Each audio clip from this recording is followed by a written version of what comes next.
Donc, nous revenons à notre thème et aujourd'hui, ce sera la dernière prédication que je vais donner là-dessus et le dimanche prochain, je vais donner la conclusion et on va faire une pause avec des questions-réponses.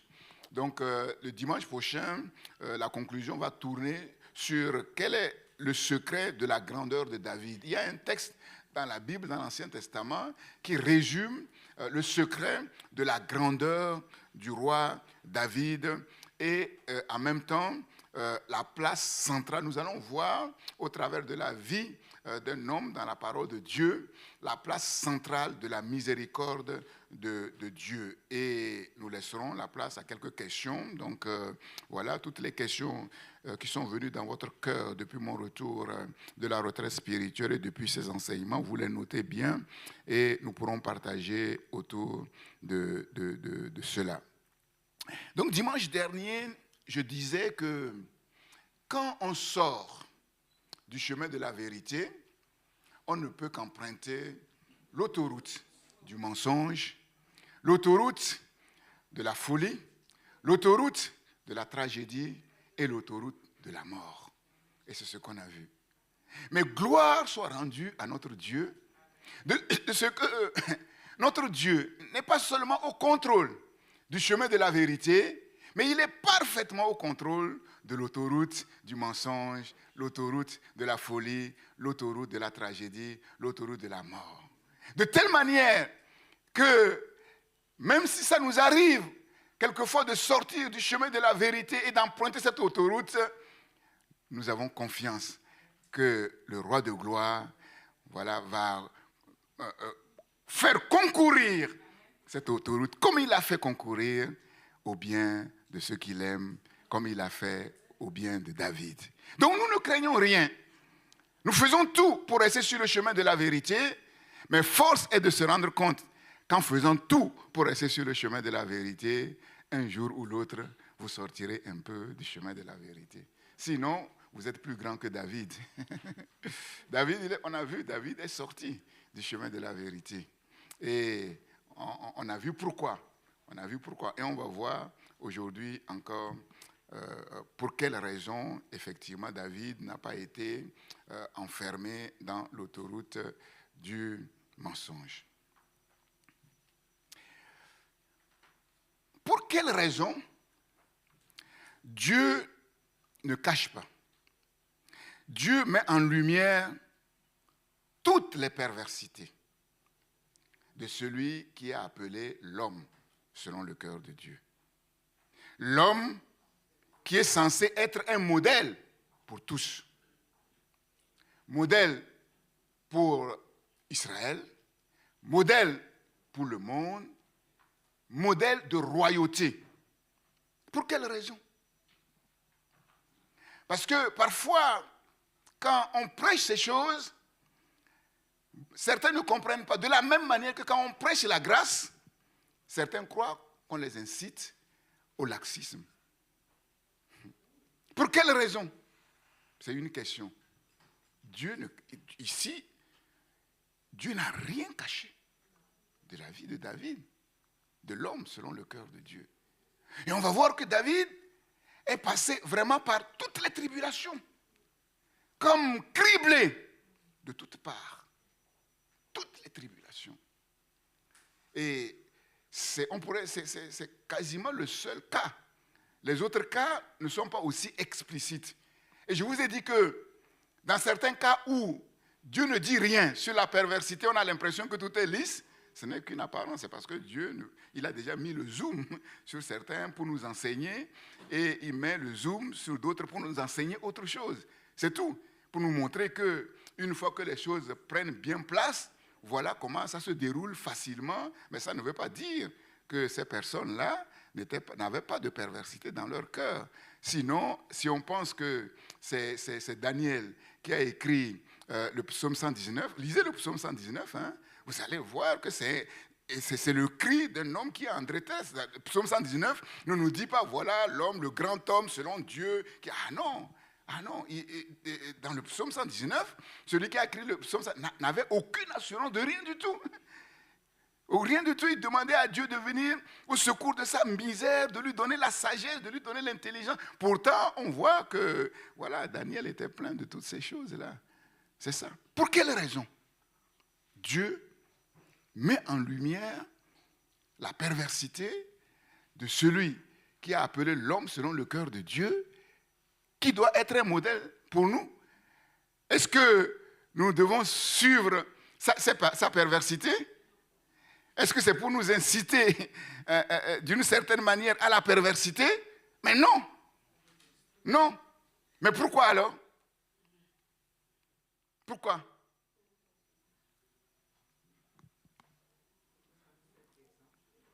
Pour montrer que l'homme, selon le cœur de Dieu, est de la même nature que tous les êtres humains sur la terre. Premièrement. Donc, ne nous trompons pas. Ne pensons pas que c'est un spécimen particulier, à part.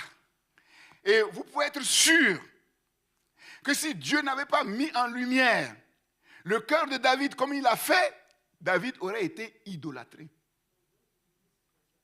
Malgré cela, vous allez voir, tous les chrétiens veulent être un homme, une femme selon le cœur de Dieu, et ils s'appuient sur David. Mais le problème, c'est que ils zappent complètement le chemin par lequel Dieu a fait passer David.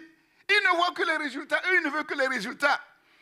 Tranquillement dans leur maison, dans leur lieu de prière. Seigneur, fais de moi selon l'homme ou la femme selon le cœur de Dieu. C'est parce que David n'a pas fait ça.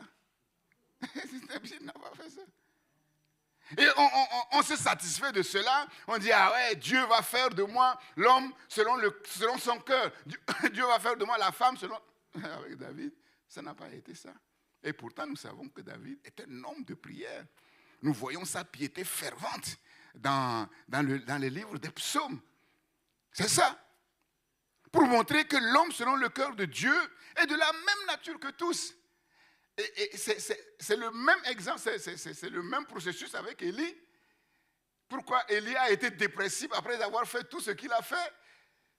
Bien que Élie soit dépressif, les chrétiens, pendant longtemps, ont pris Élie comme un modèle en oubliant le côté de la dépression, la puissance, en oubliant le côté de la... Après, la Bible dit, Élie était de la même nature que vous. Élie était de la même nature que nous. Donc, premièrement, l'homme, selon le cœur de Dieu, est de la même nature que tous, que toi, que moi. Deuxièmement, pour faire comprendre clairement cette vérité, que sans la miséricorde de Dieu, personne sur la terre ne peut prétendre être un homme et une femme selon le cœur de Dieu. Que ce soit clair, afin que toute la gloire soit à Dieu. Et quand on voit la vie de David, son parcours, on voit que si Dieu devait regarder à l'agissement de David, si Dieu devait regarder au comportement de David, on a lu 1 Samuel chapitre 29, vers la fin, la parole de Dieu dit, voilà comment David s'est comporté. Et c'est de manière négative. Pour dire que si Dieu ne devait regarder que ça, David ne serait jamais arrivé au point où Dieu l'a conduit. Donc il faut que ce soit clair.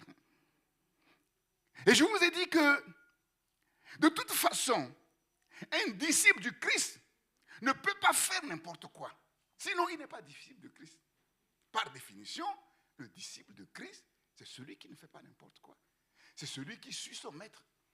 C'est celui qui reste dans le cadre qui lui a été fixé. Comme David. Et donc nous comprenons qu'en étant dans ce cadre-là, en faisant le maximum que nous devons faire pour plaire à Dieu, il arrivera des moments où nous allons sortir du chemin de la vérité pour être dans l'autoroute du mensonge. Ça vous est déjà arrivé plusieurs fois. Ne me regardez pas comme ça.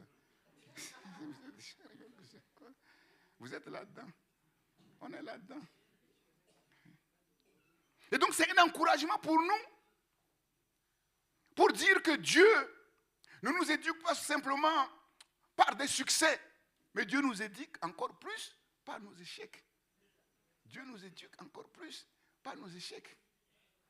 Personne, celui qui n'a jamais échoué, n'a pas besoin de Dieu. Si tu n'échoues jamais, tu n'as pas besoin de Dieu. Tu es déjà Dieu pour toi-même. C'est ça.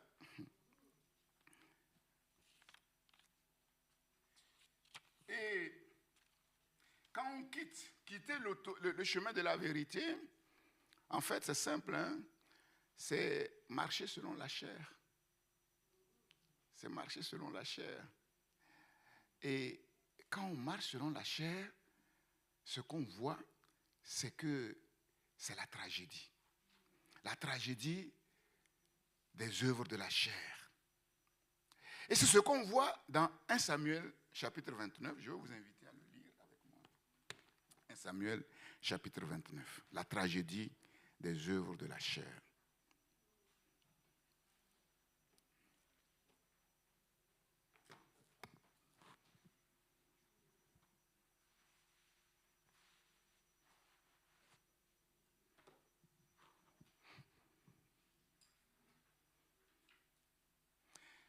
Je vous ai dit que Dieu était à l'œuvre dans la vie de David de manière particulière, du chapitre 27 au chapitre 31.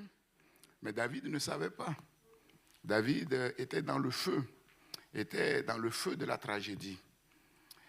1 Samuel chapitre 29, lisons, verset 1er. Les Philistins rassemblèrent toutes leurs troupes à Aphek. Et Israël campa près de la source de Jizréel. Donc, les Philistins sont venus pour combattre Israël. Les princes des Philistins s'avancèrent avec leurs centaines et leurs milliers. Et David et ses gens marchaient à l'arrière-garde avec Akish. Ce n'est pas possible. Pour faire quoi? Pour aller combattre Israël. Voilà David avec les ennemis jurés d'Israël dans une sorte d'alliance. Mais c'est fou. Les princes des Philistins dirent: que font ceux-ci, que font ici ces Hébreux? Et Akish répondit aux princes des Philistins: n'est-ce pas David, serviteur de Saül, roi d'Israël? Il y a longtemps qu'il est avec moi et je n'ai pas trouvé la moindre chose à lui reprocher depuis son arrivée jusqu'à présent. Pourquoi? Parce qu'il a caché son jeu, comme on l'a vu.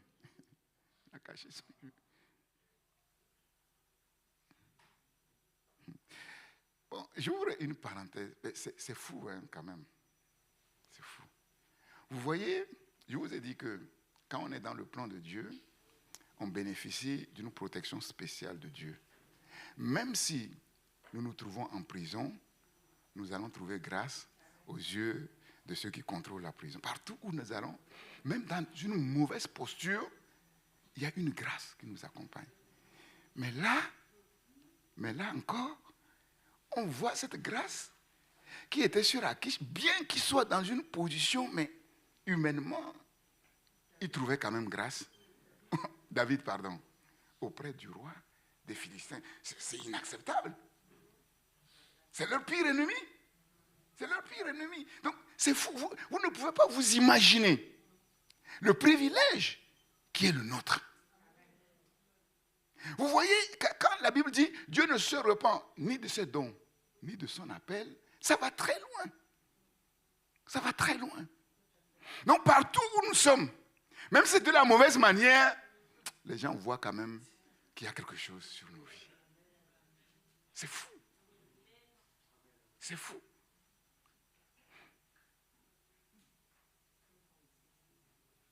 Par contre, les princes des Philistins, eux, ils n'étaient pas du tout d'accord avec leur roi. Mais pourquoi? Là encore, c'est la grâce de Dieu qui se manifeste d'une autre manière. Parce que sinon, ça n'était fini. La miséricorde de Dieu qui se manifeste malgré tout. Et heureusement que les princes des Philistins n'ont pas suivi aveuglement leur maître. Normalement, ils devaient suivre aveuglement leur roi. Mais c'est Dieu qui les a radicalisés. On ne parle pas comme ça au roi. On ne s'oppose pas comme ça directement. Vous savez, surtout dans l'ancien temps. Que font ici ces Hébreux? Ce n'est pas les Hébreux qu'on va combattre? Et tu oses accepter que les Hébreux viennent avec nous pour combattre les Hébreux? Surtout que parmi ces Hébreux qui viennent pour combattre, il y a quelqu'un. Les femmes là, ils ont tué David. Partout, c'est le même slogan. Qu'est-ce qui a fait que Saül a été jaloux et a commencé à poursuivre David? Les femmes qui ont chanté. Saül, lui, et David, lui. Et le même slogan. Tu acceptes. C'est le champion des Hébreux. Tu as oublié. C'est celui dont on disait que le roi même n'a pas fait mieux que lui. Et tu acceptes qu'il vienne. Et si au cours du combat, subitement, il change et il se retourne contre nous, comment on va faire? Mais c'était logique. Mais le roi, lui, il était aveuglé. Il était aveuglé. Il va dire, n'est-ce pas David, serviteur de Saül? Il y a longtemps qu'il est avec moi et je n'ai pas trouvé la moindre chose à lui reprocher. Mais les princes des Philistins s'irritèrent contre Akish et lui disent, renvoie cet homme et qu'il retourne dans le lieu où tu l'as établi, qu'il ne descende pas avec nous sur le champ de bataille, afin qu'il ne soit pas pour nous un ennemi pendant le combat. Et comment cet homme rentrerait-il en grâce auprès de son maître, si ce n'est au moyen des têtes de nos gens? N'est-ce pas ce David pour qui on chantait en disant, Saül a frappé ses 1000 et David ses 10 000. C'est ça. Et David, c'est 10 000. Akish appela David et lui dit, l'Éternel est vivant. Tu es un homme droit. Et j'aime te voir aller et venir avec moi dans le camp, car je n'ai rien trouvé de mauvais en toi depuis ton arrivée auprès de moi jusqu'à ce jour. Mais tu ne plais pas, je ne sais pas pourquoi, mais tu ne plais pas au prince. Les princes, là, vraiment, je ne les comprends pas. Qu'est-ce qu'il faut? Tu ne plais pas au prince. Retourne donc et va-t'en en paix pour ne rien faire de désagréable aux yeux des princes des Philistins. David dit à Akish, donc David il persévère, hein, mais qu'ai-je fait? Et qu'as-tu trouvé en ton serviteur depuis que je suis auprès de toi jusqu'à ce jour, pour que je n'aille pas combattre les ennemis de mon Seigneur le roi? Donc vous voyez parfois, le Dieu est obligé de s'opposer de manière radicale à nous parce qu'il voit qu'on fonce tête basse vers l'échec, mais on ne sait pas. On va pleurer, ah Seigneur, ouais, c'est ça, j'ai travaillé pour, j'ai fait ça, pourquoi? Dieu sait pourquoi. Dieu sait pourquoi. Akish répondit à David, je le sais. Entre nous, tu sais que moi je t'aime bien. Donc il n'y a pas de problème, pas de problème. Mais seulement, tu es agréable à mes yeux, comme un ange de Dieu. Mais les princes des Philistins dirent, il ne montera point avec nous pour combattre. Ainsi, lève-toi de bon matin. Il va lui donner quand même un bon conseil. Il ne faut pas tarder, parce que ça chauffe quelque part. Il ne savait pas. C'est Dieu qui parlait, et tu vois, les païens prophétisent sans même se rendre compte. Ainsi, lève-toi de bon matin, toi et tes serviteurs, les serviteurs de ton maître qui sont venus avec toi. Levez-vous de bon matin, encore, levez-vous de bon matin et partez. Donc, il ne savait pas ce qu'il disait. Et partez dès que vous verrez la lumière. David et ses gens se levèrent de bonne heure pour partir dès le matin et retourner vers le pays des Philistins. Et les Philistins montèrent à Gisèr. Donc ici, si on s'arrête un peu, tu vois, vous voyez, j'ai écrit sur la page en haut de la Bible, la miséricorde, rien que la miséricorde. Voilà. La miséricorde, rien que la miséricorde. David, dans le camp de l'ennemi, le pire ennemi, pour combattre son propre peuple, celui sur qui il va régner. Mais c'est incompréhensible. La tragédie de la chair. La tragédie de la chair. Et nous voyons dans le Nouveau Testament le même exemple.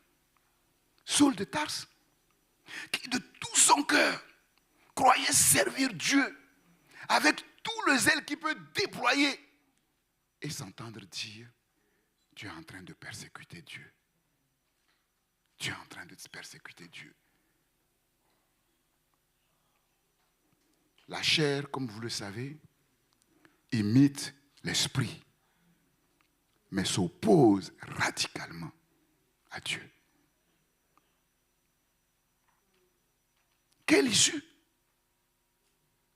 Imaginez si les Philistins n'avaient pas dit non, qu'est-ce qui se serait passé?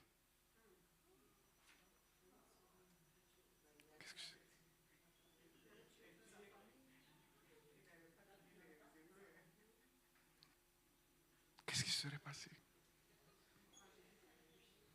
La tragédie. Là, ce serait une double tragédie.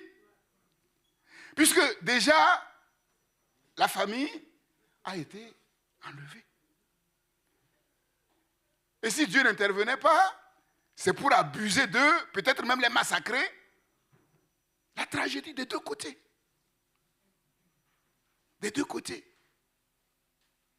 Marcher par la chair ou marcher par l'esprit, en fait, tout dépend sur quoi repose notre foi. Est-ce que notre foi repose sur du mensonge qui a l'apparence de la vérité, sur de faux raisonnements qui ont l'apparence de la vérité, ou sur la vérité de la parole? Quelle que soit notre sincérité, si nous nous trouvons à être sur le chemin, sur l'autoroute du mensonge, quelle que soit notre sincérité, nous marchons selon la chair et l'issue, c'est la tragédie, la contradiction. La tragédie, la contradiction. Et comme je l'ai dit, heureusement qu'Akish a dit: mais lève-toi vite, vite et pars. Comme s'ils savaient qu'il y avait quelque chose qui les attendait. Mais nous savons qu'il y a quelque chose qui les attendait.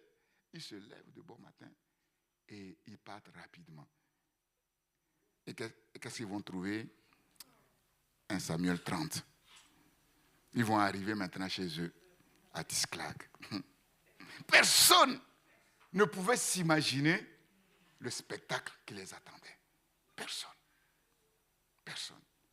Le pire qu'ils pouvaient connaître. À la limite, ils auraient souhaité être massacrés. Plutôt que leurs femmes, plutôt que leurs enfants, plutôt. Et vous savez que c'est ce que Lumumba a fait. Pour ceux qui connaissent l'histoire de Lumumba, quand on le poursuivait pour le tuer, effectivement, on les a arrêtés devant un lac avec sa famille. Voilà. Et la famille a dit, la femme a dit: toi, c'est toi qui ils sont venus chercher. Monte dans la barque et fuis. Et nous, on va rester. Ils ont dit non. Il a dit non. Il a dit: qu'est-ce que l'histoire va retenir sur ma vie? Que Lumumba a laissé sa famille se massacrer et sauver sa vie. Et il a préféré sacrifier sa vie. Et c'est comme ça qu'on l'a capturé et on l'a tué après. Personne ne pouvait s'imaginer ce qui les attendait. Lorsque David arriva le 3e jour à Tisclag avec ses gens, les Amalécites avaient fait une invasion dans le Midi et à Tisclag. Ils avaient détruit et brûlé Tisclag. Après avoir fait prisonniers les femmes et tous ceux qui s'y trouvaient, petits et grands, Dieu a fait encore miséricorde. Il n'avait tué personne. C'est fou, hein? Comment Dieu contrôle parfaitement toutes choses. Parfaitement toutes choses. Mais ils avaient tout amené et s'étaient remis en route. David et ses gens arrivèrent à la ville et voici, elle était brûlée. Et leurs femmes, leurs fils, leurs filles étaient amenés captifs. Waouh! J'imagine la scène. On a suivi le pasteur Daniel, ça fait des années. Quand c'était chaud, on était avec lui. Mais voilà là où il nous amène. C'est terrible. On s'est trompé. Finalement, c'est Saül qui avait raison. Vous savez, les mêmes qui disent, aujourd'hui, vive le roi. Demain, quand la roue tourne et qu'il se trouve en bas, abat le roi. Vive le roi, abat le roi. Sauf si leur espérance est solidement ancrée en celui qui est parfaitement au contrôle de toutes choses et qui dépasse infiniment les hommes, même s'il s'appelle David, même s'il s'appelle Daniel, même s'il s'appelle Moïse. C'est fou. Donc les gens vont dire, et on les comprend. Imaginez que vous soyez dans cette armée-là. Vous avez cavalé en espérant les jours meilleurs. Et voilà le résultat qu'on vous sert. C'est la tragédie. C'est la tragédie.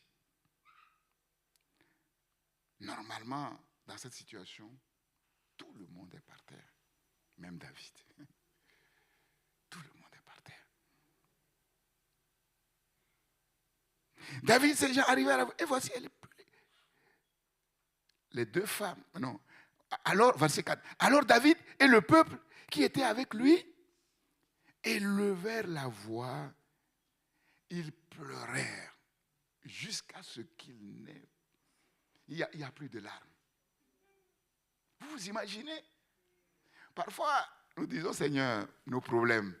Tu vois nos problèmes. On est loin de tout ça. Tu as pleuré jusqu'à ce que tu n'as plus de gouttes de larmes. Non. Non. Jusqu'à ce qu'il n'ait plus la force de pleurer. Toute la force de ces guerriers a été complètement anéantie. Les deux femmes de David avaient été amenées à Shinoam, à Abigail. Verset 6. David était dans une grande angoisse. Dans une grande angoisse. Je pense que c'est le pire jour que David a connu. C'est le jour où on dit, mais il aurait fallu que je ne sois pas né. Parfois, je me retrouve dans des problèmes. Je suis là, je regarde, je dis, mais Seigneur, j'aurais souhaité que ce soit un rêve. Mais non, je me touche, ce n'est pas un rêve. Je suis là-dedans. Je dis, mais j'aurais souhaité être un petit enfant, revenir à l'époque où, vraiment, voilà, je me soucie de rien. Je n'ai besoin de rien.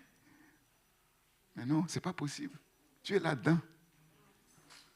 Tu es là-dedans. Incompréhensible. Incompréhensible. Et ça nous rappelle un autre. Ça rappelle même plusieurs. Et plus particulièrement Moïse. Moïse. Qui est venu de manière triomphale avec des signes extraordinaires de la puissance de Dieu pour libérer enfin le peuple de l'esclavage. Et quand il arrive, les choses se gâtent. Chaque jour, les choses se gâtent. Jusqu'à ce que les choses soient vraiment gâtées. Les anciens se réunissent et disent, mais regarde toi-même, on n'a pas besoin de te décrire la scène. Toi-même tu vois. Avant que tu ne viennes, c'était dur. Et on le comprend. Mais depuis que tu es là, mais c'est pire. Et tu viens nous annoncer la bonne nouvelle que Dieu t'a envoyée pour nous délivrer de ces choses-là.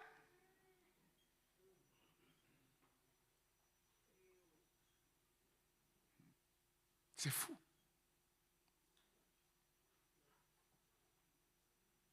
Donc, qu'est-ce que Dieu voulait apprendre à David dans tout ce cheminement-là?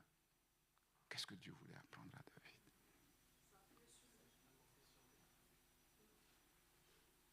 Il faut être précis, pas la confiance, parce que la confiance, on dit toujours la confiance, même quand ce n'est pas aussi grave. Donc, il faut nuancer, parce que là, il y a quelque chose, quand même, on dit ouais, appuie-toi sur Dieu, aie confiance à Dieu, même quand on ne passe pas par des... Mais là, c'est terrible. Oui. Oui, Marie-Antoinette. Dieu voulait qu'il appelle. C'est-à-dire dans ce moment-là, Dieu voulait qu'il appelle pendant sa maîtresse. C'est la confiance. Mais la confiance, quoi qu'il arrive. La confiance, quoi qu'il arrive. Et quand on prêche, on parle, on dit quoi qu'il arrive, on ne s'imagine pas le pire. C'est un peu comme devant le maire, on dit, pour le meilleur et pour le pire. Mais personne, tout le monde s'imagine le meilleur. Le voyage de rêve, voilà. Mais personne ne peut s'imaginer ce qui se cache derrière ce petit mot, le pire, jusqu'à ce qu'il voit de ses yeux.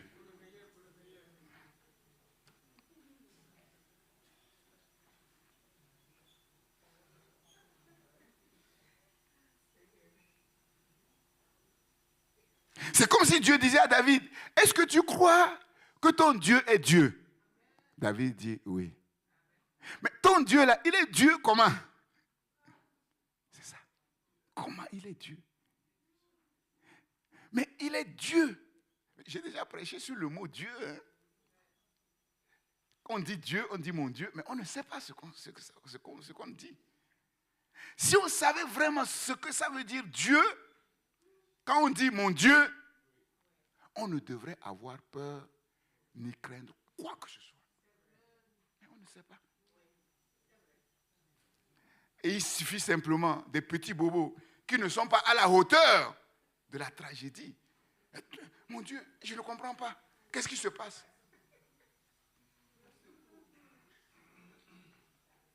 Donc en disant mon Dieu, on dit des mensonges. On ne sait pas ce qu'on dit. Quoi qu'il arrive. David fut dans une grande angoisse. Car le peuple parlait de le lapider. Et on les comprend. On les comprend. Ils ont risqué leur vie pour rien. Non pas, si c'était seulement pour rien encore, ça va. Pour la tragédie. Parce que tous avaient de l'amertume dans l'âme. Chacun à cause de ses fils et de ses filles. Ils auraient préféré que ce soit eux. C'est ce que je disais tout à l'heure. C'est ça. Mais comment David allait réagir? C'est là où on va voir. Est-ce que l'éducation de David a réellement pris?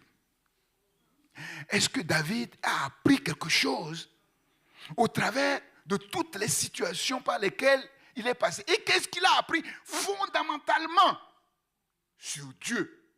Qu'est-ce qu'il a appris? C'est le but de tous nos problèmes. C'est le but de toutes nos tribulations. C'est le but de toutes nos épreuves. Qu'est-ce que nous avons appris depuis que nous disons que nous connaissons le Seigneur jusqu'à cette épreuve? Ce que nous avons appris, c'est ce que Dieu veut voir dans cette épreuve. C'est ce que Dieu veut voir dans cette épreuve. Maintenant, imaginons que David n'avait pas appris et incarné la vertu principale que Dieu voulait lui communiquer, qui lui permettrait de tenir dans cette situation humainement intenable. Qu'est-ce qui allait se passer? Qu'est-ce qui allait se passer? De deux choses. L'une, Ou bien c'est fini pour David. David va dire, basta. Attends, maudit Dieu et meurt. C'est quoi ça? Servir Dieu, depuis je suis en cavale, il ne fait rien. Je fais tout ça là, il voit quand même que mon cœur est toujours attaché à lui. Je ne me suis pas retiré pour aller. Il dit, basta. Ou bien, il va redoubler. Dieu va lui donner une autre chance. C'est ça. C'est ça. Faisons en sorte que nous ne redoublons pas au moment de l'épreuve et que nous puissions donner la bonne réponse, avoir la bonne réaction. Pendant tout le temps que Dieu nous a fait passer, il était à l'œuvre dans nos cœurs pour faire quelque chose dans nos cœurs. Et si nous l'avons laissé faire, nous serons étonnés de voir l'œuvre de Dieu se manifester au jour de la détresse. Si tu faiblis au jour de la détresse, alors la force que tu disais avoir n'est que détresse. Toute la force que Dieu nous donne, c'est pour le montrer au jour de l'épreuve, au jour de la détresse, quand tout semble définitivement cuit. Mais gloire à Dieu, il y a un mais. Mais David reprit courage en s'appuyant sur l'Éternel. Waouh! David reprit courage en s'appuyant sur l'Éternel. Et nous voyons que c'est cette phrase qui paraît comme ça, pas grand-chose, qui va être le point de basculement. L'improbable retournement des situations, le basculement irréversible. David va trouver la force encore pour s'appuyer sur son Dieu. Il dit au sacrificateur Abiathar, fils d'Abimelech, apporte-moi l'éphod. Abiathar apporta l'éphod et David consulta l'Éternel en disant, poursuivrai-je cette troupe, l'atteindrai-je certainement en tremblant, en pleurant. L'Éternel lui répondit, poursuis, car tu atteindras et tu délivreras. Mais où David a-t-il trouvé ce courage? Où David a-t-il trouvé sa force? Là où tous ces hommes qui étaient avec lui étaient par terre complètement brisés. Où?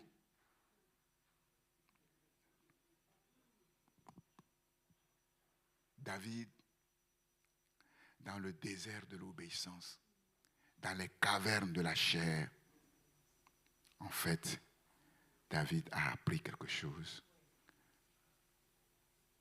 Il faut faire confiance à Dieu, quoi qu'il arrive.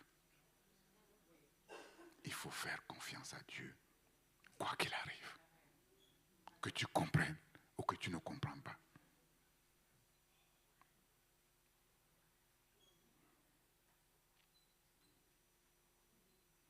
Je vous disais que dans tout cela, le cœur de David était toujours tourné vers Dieu. Même dans ses désobéissances, ce n'étaient pas des désobéissances programmées. Quand il lui arrivait parfois de sortir un peu du chemin, ce n'est pas quelque chose de calculé. Et vous vous souvenez que Paul, dans les Corinthiens, disait qu'ils ont été parfois obligés, ils ont été éprouvés de telle manière qu'ils désespéraient.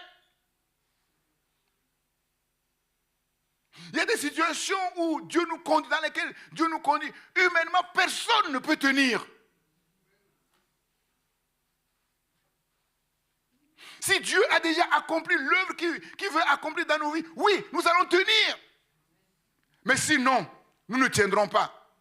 Et nous allons sortir.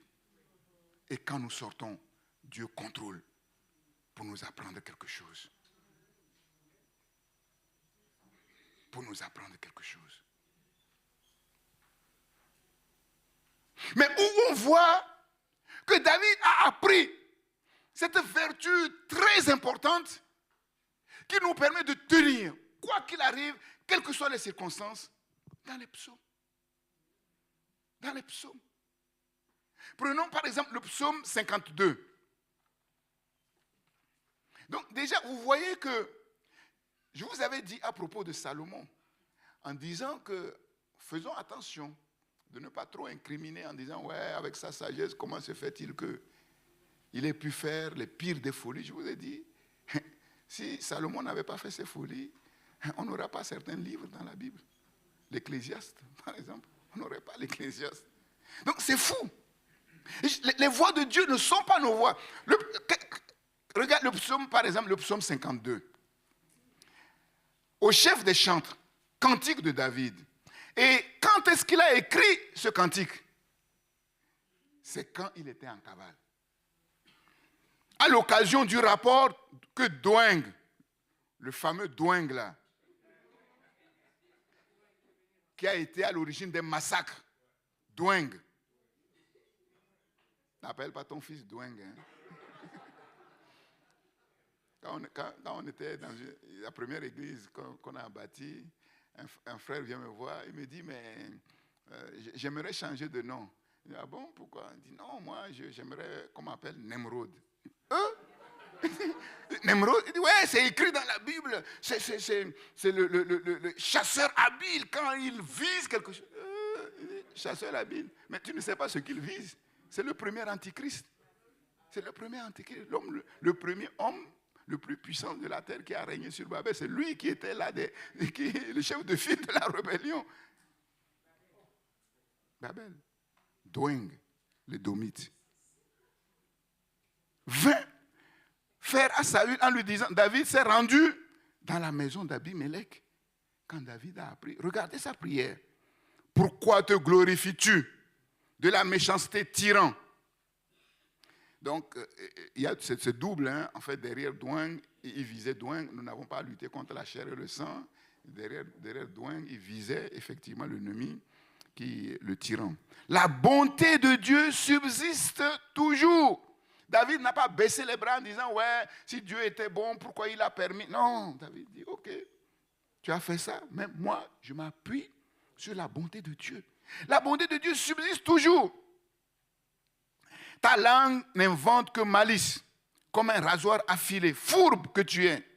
Tu aimes le mal plutôt que le bien, le mensonge plutôt que la droiture.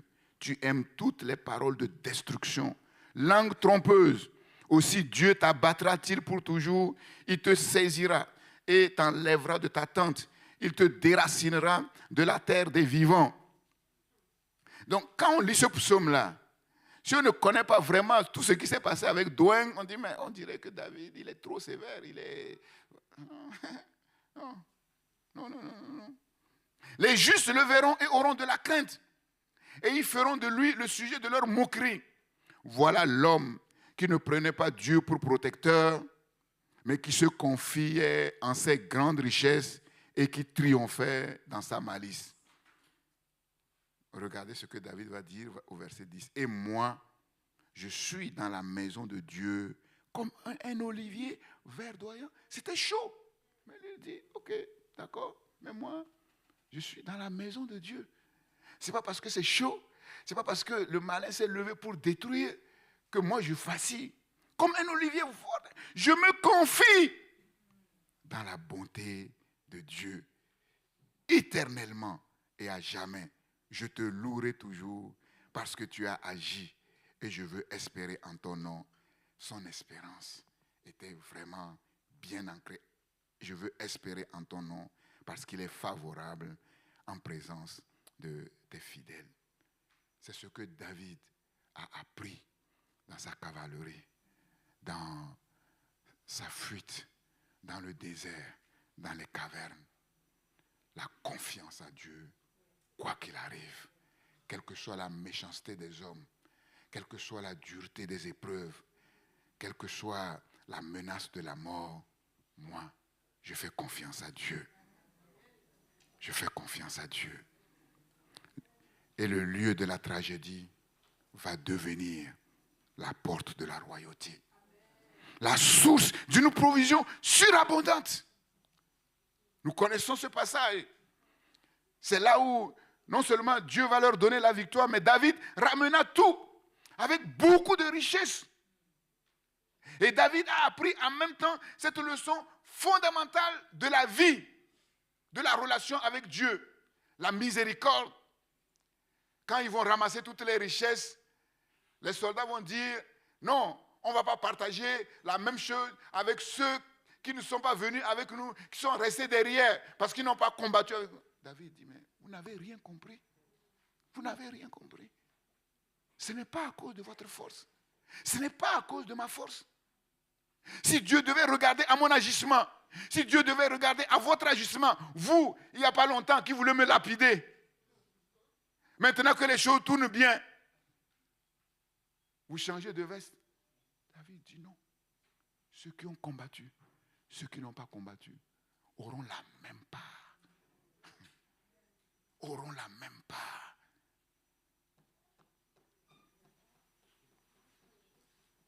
Vous vous souvenez, les ouvriers de la 11e heure qui a suscité des débats. David a compris quelque chose du cœur de Dieu. Mais est-ce que tu l'as compris? Je te pose la question. Toi qui crois que Dieu a fait de toi un instrument de bénédiction économique, financière et matérielle, est-ce que tu l'as compris? Demain, quand tu auras des richesses surabondantes, comment tu vas les partager? Comment tu vas les partager? Comment tu vas les partager? Est-ce que tu vas garder 90% pour toi ou amener 10% dans l'église et oublier les prières de tes frères et sœurs, oublier les programmes spéciaux de prière et croire que c'est simplement par ta capacité, tes connaissances, parce que tu as couru à gauche, à droite, tu as trimé, que finalement Dieu t'a béni? Quelle sera ta réaction? Je dis ça comme ça, mais c'est fondamental. C'est fondamental. Mais peut-être que toi tu ne le sais pas, mais Dieu le sait. Dieu sait comment tu vas agir. Mais si Dieu sait que tu ne vas pas agir comme David a agi, est-ce qu'il va faire? Répondez-moi. Vous voyez? C'est ça qui est compliqué. Dieu ne fera pas. Dieu ne fera pas.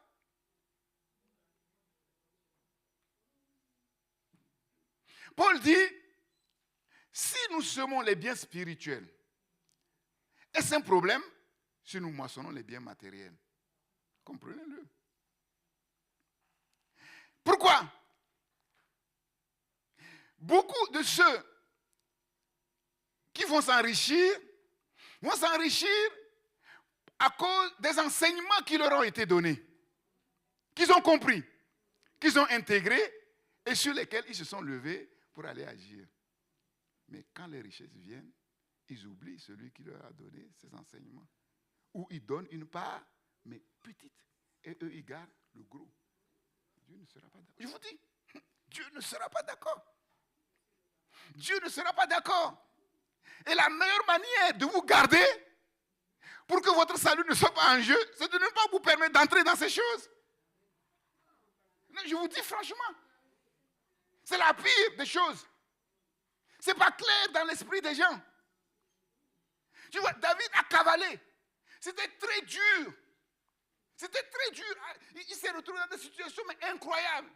Et finalement, il a été victorieux. Mais il n'a pas retenu la victoire en disant, c'est parce que j'ai cavalé, c'est parce que j'ai risqué ma vie. Non. Non.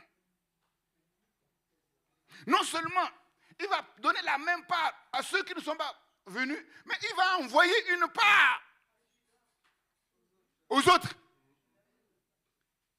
qui sont restés tranquillement à Jérusalem, dans leur maison, qui n'ont même pas souffert un temps soit peu avec eux. Il y en a qui disent, oui, mais lui, là, quand j'étais dans les problèmes, tu as vu, j'allais même pour lui demander s'il peut m'aider, mais comme la manière dont il m'a regardé, je me suis dit non, ce n'est même pas là. Il va me dire non. Il va me dire non. Et si tu veux que je puisse, on n'a rien compris. C'est ça le problème. C'est ça le problème. Les voies de Dieu ne sont pas nos voies. On ne le comprend pas. On ne le comprend pas. Moi, j'ai vu dans la maison de Dieu des frères et sœurs qui ont été bénis. Leurs richesses ont augmenté. Certains sont revenus pour dire, ah pasteur, je te remercie, je rends grâce à Dieu parce qu'il y en a jamais. Et vous croyez que vous allez prospérer? Vous vous trompez.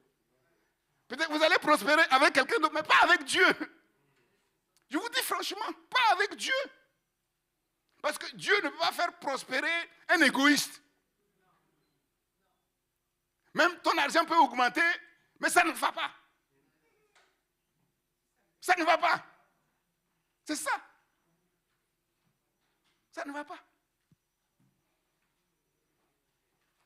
Et certains, même pour pouvoir agir, ils vont regarder, ouais, mais bon, le pasteur, il s'habille bien, moi, donc ça, ils sont ceci. Est-ce que David a regardé à ça? Où est ton problème? Où est ton problème? Si c'est ça que tu veux regarder, ok, bon, Dieu va te regarder aussi. Il va dire, ah, mais toi, tu ne t'habilles pas bien parfois, et toi, tu fais ça. Ça ne marchera pas. Dieu va regarder à ton agissement. Dieu va te juger comme tu juges les autres. Et si Dieu te regarde, il y aura des choses qui vont clocher. Si Dieu avait regardé à David, je vous dis, pour pouvoir le bénir, Dieu n'allait pas bénir David à cause de ses agissements qui étaient mauvais. Donc comprenez-le. Chacun doit marcher selon l'appel qui est sur lui. On n'a pas tous le même appel. Selon la vocation qui est sur lui. C'est ça. Et selon l'appel et selon la vocation, mais on n'est pas pareil. On ne peut pas être pareil. On ne peut pas. Salomon ne pouvait pas s'habiller comme un pauvre. Et sinon, il y a des passages dans la Bible qui n'existeront pas. Dieu dit, mais oui, mais Salomon, il était bien habillé, mais les listes des chants étaient meilleures que lui. Il faut comprendre. Il faut comprendre.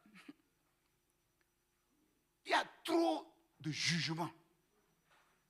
Et il y a trop de jugement parce que le cœur est vide d'amour, le cœur est vide de miséricorde. Et Dieu ne peut pas approuver ça. Dieu ne peut pas l'approuver.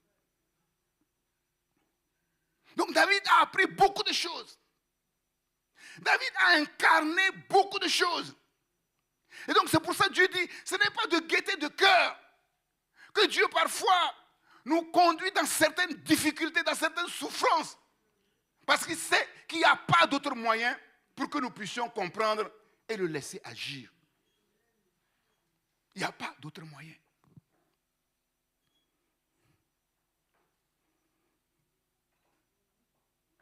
La porte du palais s'ouvre de manière inattendue. Juste après 1 Samuel 30, 1 Samuel 31. 1 Samuel 31 nous parle de quoi? De la guerre. Cette guerre concrète qui a commencé dans laquelle David allait s'embarquer. Et nous savons que c'est dans cette guerre que Saül allait être tué. Et ce n'est pas David qui a porté la main sur Saül. Dieu était à l'œuvre, là où tout semblait complètement perdu. Peut-être que tu penses ainsi, que tout semble difficile, incompréhensible. Tu as l'impression que ça a trop duré et qu'il ne peut pas avoir de changement. Mais moi, je te dis, Dieu n'a pas encore fini avec toi. Dieu peut être à l'œuvre puissamment, là où tout semble complètement perdu. Là où tout semble complètement perdu.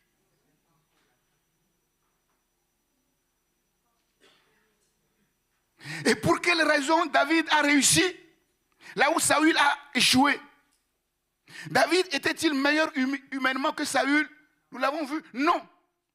Personne n'est naturellement meilleur. Personne. Mais la Bible dit, je te loue de ce que je suis une créature si merveilleuse. Qui loue Dieu? Ce n'est pas seulement David, c'est moi, c'est toi. C'est n'importe quelle personne qui est sur la terre parce que Dieu a fait chaque personne unique avec une valeur unique, avec quelque chose d'unique qu'il a mis en chaque personne pour glorifier son nom. Personne n'est meilleur qu'un autre. Si vous dites que personne aime, ça veut dire qu'il y a des empreintes digitales qui sont meilleures d'autres. Non, il n'y a pas. On ne peut pas dire qu'une empreinte digitale est meilleure qu'une autre. Chacun a son empreinte digitale personnelle avec une valeur personnelle. C'est ça. Mais la différence, c'est le processus de l'éducation divine.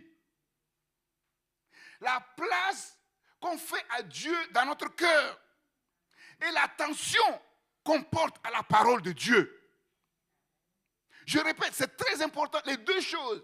La place que Dieu occupe dans notre cœur, indépendamment de tout ce qu'on peut faire, et l'importance et l'attention qu'on accorde à la parole de Dieu. L'éducation de Saül a commencé avec le prophète Samuel, mais nous l'avons vu très vite, Saül a décroché. Et quel était le but de l'éducation divine? Nous apprendre l'obéissance qui découle de la confiance.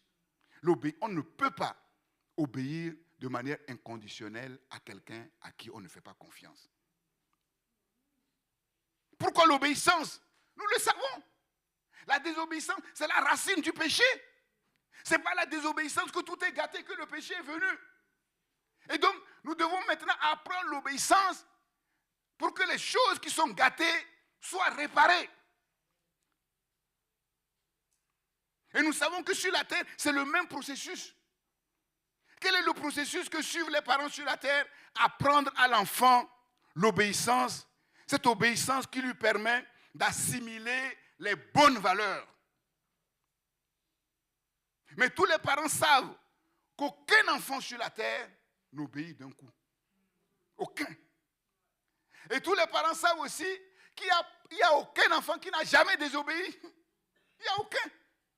Personne. Et Dieu le sait. Dieu le sait. Voilà pourquoi Dieu ne nous jette pas parce que nous avons désobéi. Parce qu'aucun enfant n'obéit sur le coup. Aucun enfant n'a jamais désobéi. Nous avons tous désobéi.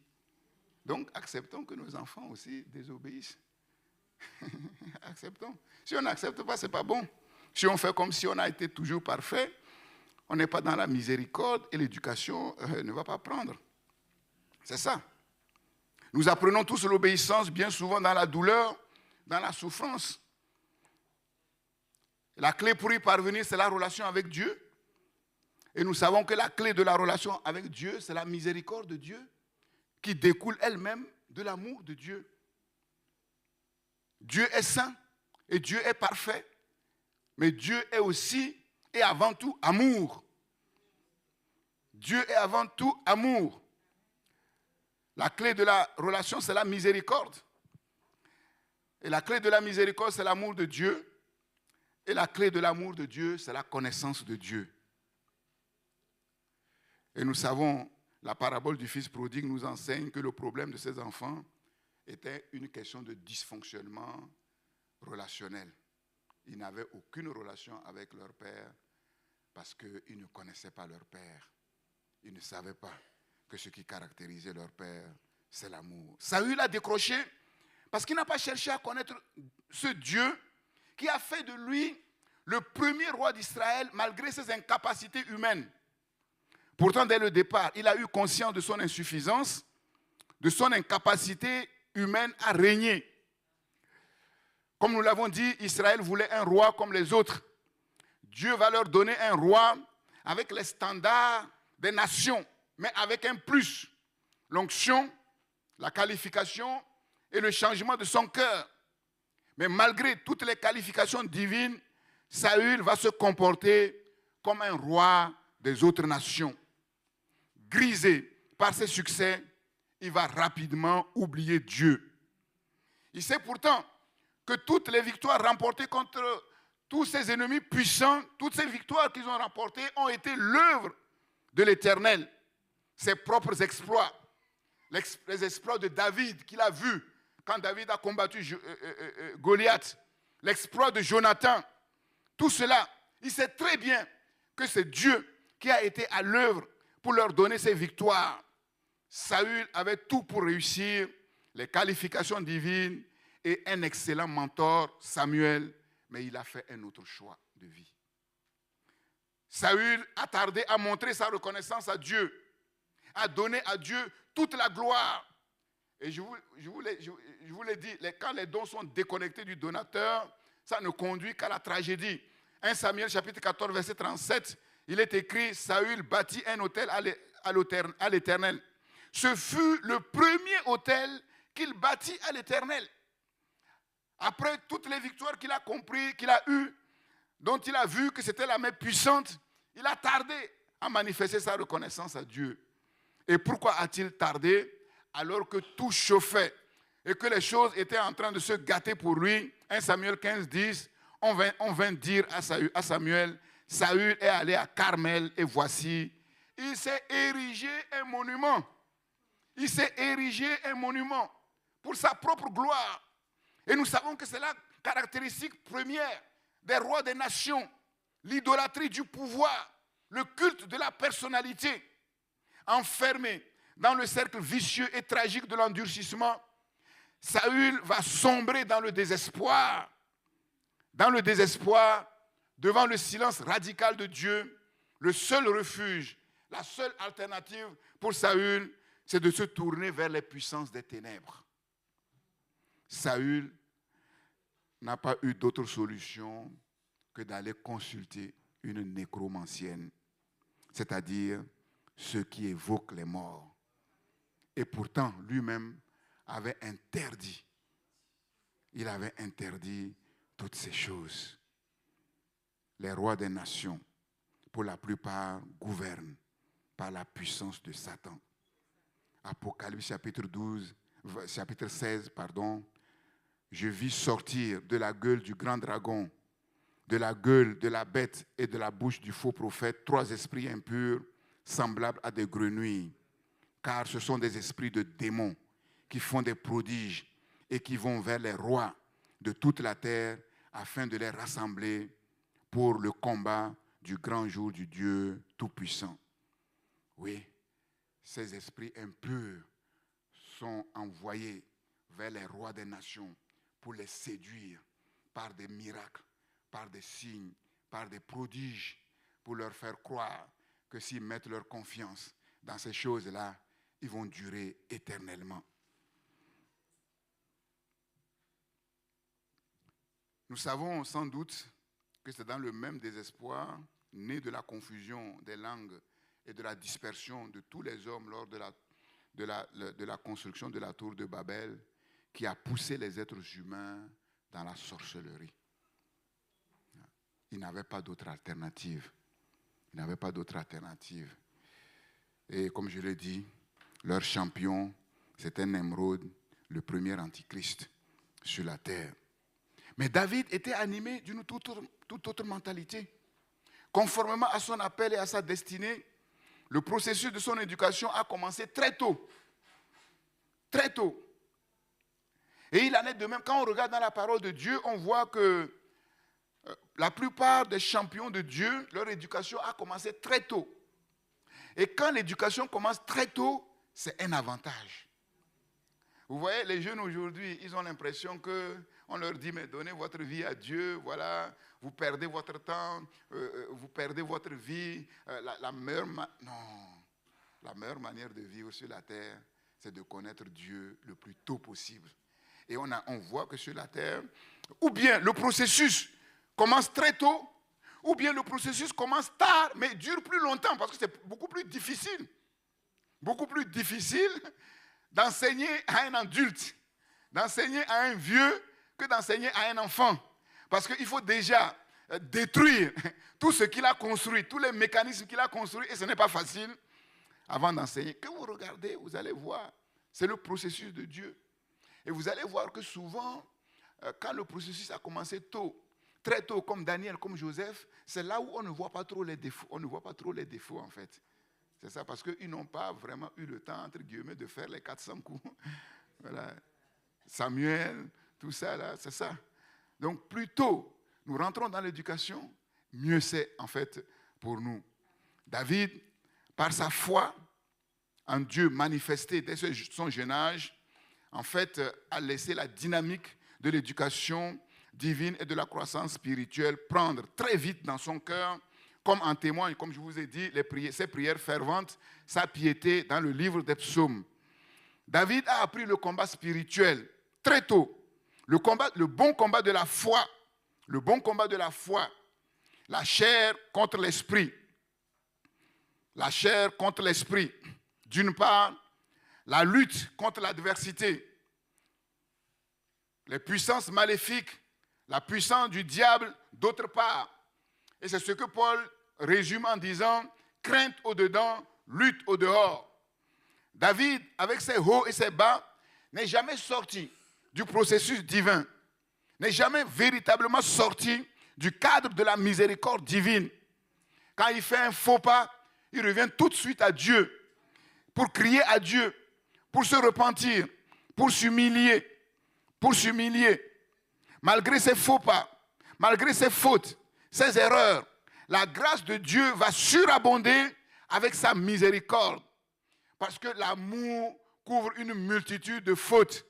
7 fois, le juste tombe et il se relève. 7 fois, le juste tombe et il se relève. Celui qui est tombé et s'est relevé est plus fort que celui qui n'est jamais tombé. La force de David, son humilité. David a toujours gardé ce cœur d'enfant, un cœur sincère, qu'on voit au travers de ses repentances sincères. Au travers de ses repentances sincères. Et on voit ce que Dieu va faire de cet homme. Dieu va faire de lui le plus grand roi d'Israël, le modèle des rois de la terre, l'homme selon le cœur de Dieu. Et David va lui-même rendre témoignage en disant qu'il est un homme haut placé, le chantre agréable à l'Éternel. Le secret, la véritable clé pour régner dans la vie, quand nous regardons de très près la vie de David, c'est la confiance totale dans la miséricorde de Dieu qui permet de demeurer dans la justice, dans la paix avec Dieu, c'est-à-dire dans la relation avec Dieu, quoi qu'il arrive. Et tant que notre main sera dans la main du Seigneur, quelles que soient les circonstances, quelles que soient les difficultés, les oppositions, nous serons toujours vainqueurs. Alléluia. Nous serons toujours vainqueurs. Si Dieu est avec nous, qui sera contre nous? Toujours vainqueurs par celui qui nous a aimés.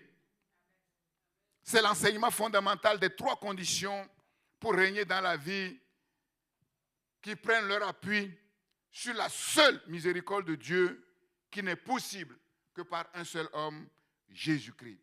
Qui peut me rappeler rapidement les 3 conditions pour régner dans la vie?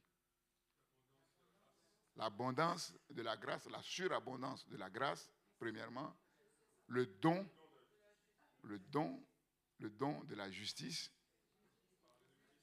par Jésus-Christ, lui seul. Donc finalement, on se dit, mais il y a un problème. Il aurait fallu simplement dire, voilà, pour régner dans la vie, c'est par Jésus-Christ, lui seul. On dit par Jésus-Christ, lui seul, mais il y a 2 autres conditions. Mais comment le comprendre? Comment le comprendre? Maintenant, de ces 3 conditions, quelle est la plus importante?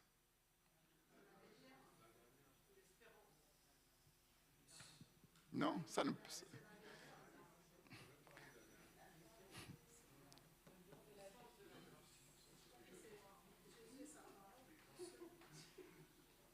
Mais Jésus seul, ok, Jésus seul, mais comment tu vas entrer?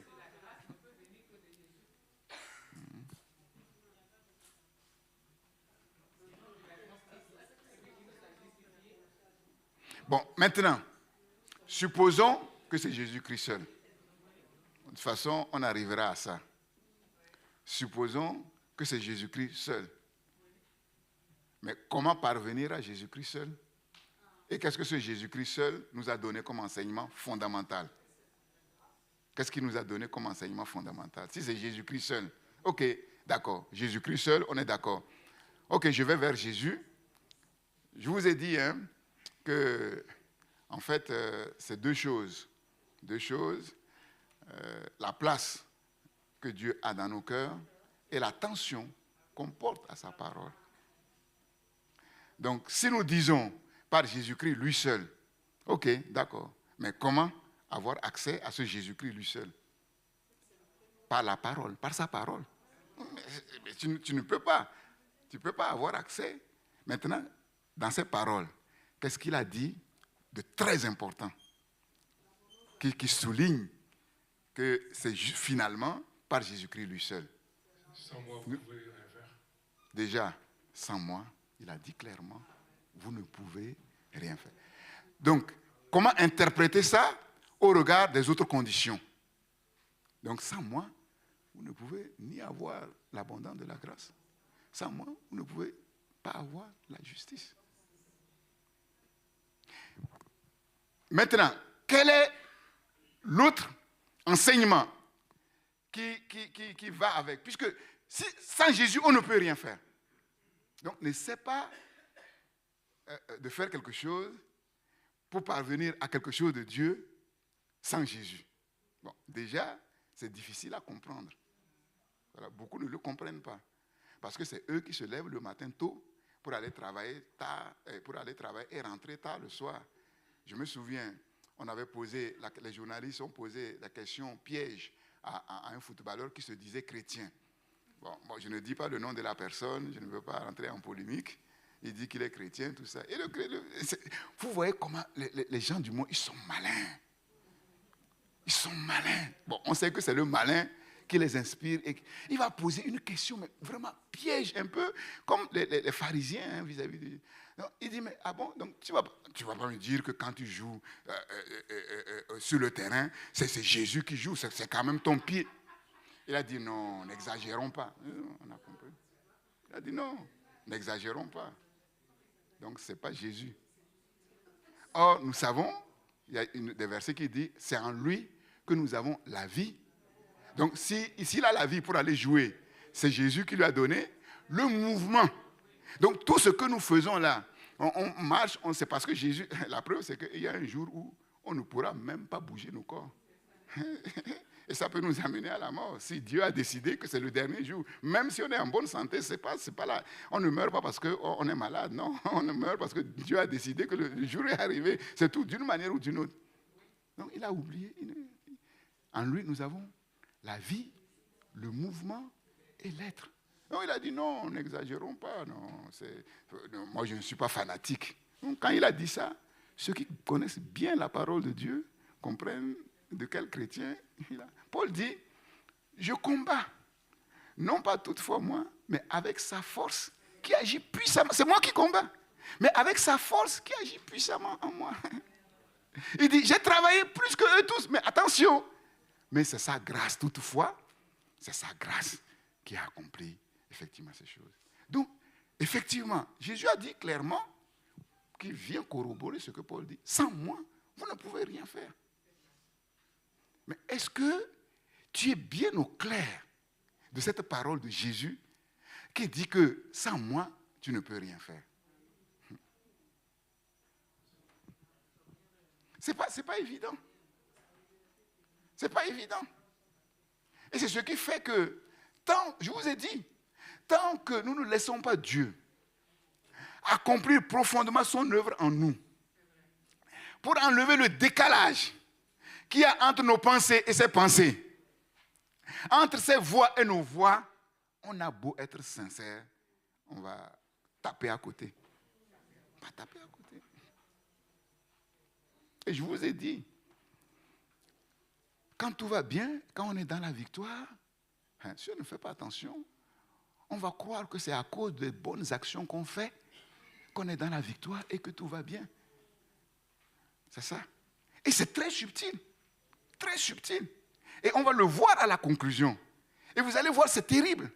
Et vous allez voir, c'est pourquoi il ne faut jamais juger quelqu'un. Quand vous voyez quelqu'un vaciller, il ne faut jamais le juger. Parce que tu ne sais pas pourquoi il vacille. Tu ne sais pas pourquoi il vacille. Si tu le juges, alors que c'est Dieu qui est en train de le faire vaciller, c'est Dieu que tu es en train de juger, sans même te rendre compte. Non, pendant longtemps, je pensais que j'étais intouchable. Je vous dis franchement. Parce que j'ai consacré toute ma vie à Dieu. Et Dieu le sait et je ne mens pas. Parce que j'ai dit à Dieu, ce que tu veux, je le veux. Là où tu veux, j'irai. Et ce que je dis, c'est la vérité, c'est Dieu. pars en jeûne multiplié, tout ça. Et quand je fais un jeûne, je vois comment Dieu agit. Et vous voyez comment Dieu agit. Donc, voilà, c'est parce que je suis parti jeûner. Parce que la preuve, c'est que quand je reste, quand je ne vais pas, Dieu n'agit pas de la même manière. Donc, on peut se dire, c'est parce que je suis parti jeûner. Dieu m'a montré. Tout ça là, c'est de faux raisonnements. C'est de faux raisonnements. Qui peut dire Jésus-Christ est Seigneur si ce n'est par... Mais répondez, vous connaissez. Par l'Esprit. Par l'Esprit. Donc toutes ces choses, toutes ces belles paroles que je peux dire de consécration, de tout qui sont vraies, c'est l'Esprit de Dieu. Et ce n'est pas le même esprit qui me rend capable de pouvoir accomplir ce que j'ai dit. Combien de belles résolutions nous avons prises qui n'ont pas eu de lendemain? Combien de belles résolutions que nous avons prises qui n'ont pas de lendemain? Et je vous ai dit comment c'est subtil. Comment on peut sortir, mais sans même se rendre compte de la vérité de Dieu, du cadre de la miséricorde de Dieu. Comment on peut subtilement sortir. Je vous ai dit comment, à un certain moment, je me suis arrêté, je me suis dit, mais non, mais là, fais attention, parce que c'est l'Esprit de Dieu qui parlait. Tu vois, le fait d'aller faire les missions pour apporter quelques corrections, pour corriger quelques dysfonctionnements, mais parfois tu parles comme si toi, tu étais meilleur que tes collègues. Parce que tu vois qu'ils ne font pas bien. Tu vois leur erreur. J'ai dit, waouh, Seigneur, tu as raison. Pourtant, ce n'est pas quelque chose que je calculais. Je suis en plein là-dedans. Ouais, j'ai dit, oui, mais tu as vu ça. C'est pour ça, vous avez vu, j'ai corrigé tout ça. Vous voyez, quand je suis venu, je vous ai montré la photo du pasteur vieux là, qui se bagarrait avec son assistant. Parce que quand on mettait les dîmes, il a vu que ce jour-là, il y avait beaucoup de dîmes. Et quand son assistant, à la fin, est venu rendre compte, il a vu que ce n'était même pas le centième. Il a dit, mais tu as mis où l'argent? Il dit, non, c'est comme ça. Et ils se battaient. Et c'est un pasteur qui m'a montré la photo. Tout ça pour dire, mais comment un vieux, et c'est les femmes, les bonnes femmes, les vieilles dames, les mamans, qui sont venues pour les séparer. Je dis, mais c'est pas possible. Donc, il y a deux manières de regarder. On va dire, ouais, mais c'est ça. C'est eux. C'est à cause d'eux que l'évangile est bafoué, tout ça là. Non, eux, ils ne méritent pas d'être appelés serviteurs de Dieu. Moi, quand j'ai vu ça, ce n'est pas mon regard. Je dis, quasiment avec une grande tristesse dans mon cœur, comment un papa peut se mettre en scène comme ça, devant les mamans, devant les enfants? Ça veut dire qu'il devait lui-même être dans une grande détresse. Mais ça, nous, on ne voit pas ça. C'est pour ça, la deuxième condition, on va rebondir sur la deuxième condition. Première condition, sans moi, vous ne pouvez rien faire. Deuxième, qui montre que c'est Jésus-Christ seul. Qu'est-ce qu'il a dit? Une phrase fondamentale que la plupart ne font pas attention. Même nous, les prédicateurs, il faut vraiment être conduit de mal pour voir. On passe. C'est pas ça qu'on a enseigné, c'est pas sur ça qu'on va zoomer. Vous voyez, si, normalement, nous, en tant que serviteurs de Dieu, dès le départ, on avait bien compris les choses, on allait vous asseoir. Nos premiers enseignements, c'est de chercher à faire comprendre au peuple de Dieu que Jésus a dit, ça, moi, vous ne pouvez rien faire. Mais on le cite comme ça, mais entre deux passages. Rapidement. Ça ne va pas. Ça ne va pas. Et on passe dessus. On passe à autre chose. La deuxième condition, c'est quoi? Il a dit quoi? Fondamental. Lié à l'histoire que je viens de dire. Allez et apprenez ce que ça signifie. Je prends plaisir à la miséricorde et non au sacrifice. Si vous avez appris cette leçon fondamentale, vous n'auriez pas condamné des innocents. Et je vous ai dit, David sera aujourd'hui, nous les pasteurs, on l'aurait déjà exclu. Moi, j'ai vu des exclusions de pasteurs pour moins que ça. Je vous le dis franchement, pour moins que ça. Aujourd'hui, moi, je n'ai pas ce regard-là. Je n'ai pas ce regard sur personne. Parce que Dieu m'a appris, comme Paul pouvait le dire, mais je n'ai rien de plus que quiconque sur la terre. Mon cœur est aussi pervers que tout autre cœur sur la terre. Et s'il y a des choses dont je suis gardé, c'est uniquement sa grâce qui est sur ma vie. C'est uniquement sa grâce qui est sur ma vie. Si on ne comprend pas ça, on va créer des dégâts même au sein de sa famille. Ça peut être même l'occasion d'une rupture conjugale, d'un foyer. Ça peut être l'occasion de la séparation définitive entre les parents et les enfants, parce que les enfants se comportent de telle manière que les parents ne peuvent plus accepter. Comme si eux, ils étaient meilleurs que leurs enfants. Et parfois, on oublie nous-mêmes les bêtises que nous avons faites. On oublie les bêtises qu'on a faites. C'est ça. Et dans le dernier texte que je vais lire de David, vous allez voir, David a incarné ces choses. Et il a pu les incarner parce que Dieu lui a fait passer par toutes sortes de situations. Mais dans toutes ces situations-là, ce qui avait de pervers en lui a été mis à la lumière. Et David l'a amené pour en être guéri, pour en être délivré.